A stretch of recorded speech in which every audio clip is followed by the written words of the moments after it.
There were a lot of tears in court today for the first day of testimony about a local student's murder. She was caught in the crossfire after a Sweet 16 party. Deborah Dixon was in the courtroom as jurors heard the chaotic 911 calls.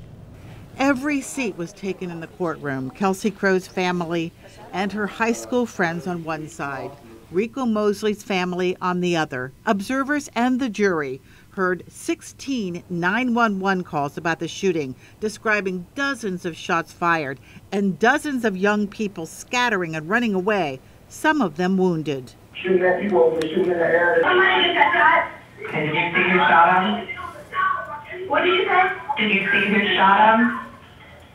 No. What kind of car was the person in there? The girl that died. Every time the 911 calls talked about the girl in the car with her head against the steering wheel, Kelsie Crow's family cried and comforted each other. The first police officer on the scene described seeing Kelsie in her wrecked car.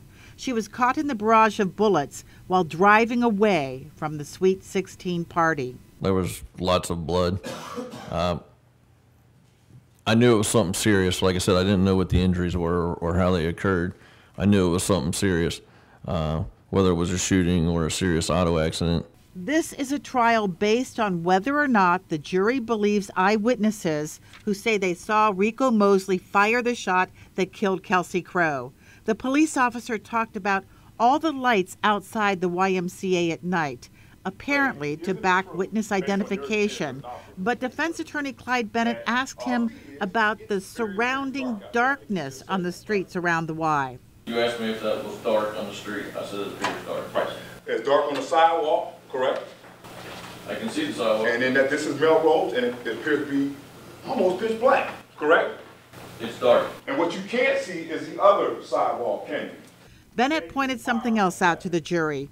No caller to 911 said they saw a shooter. He argues his client is a scapegoat for the community.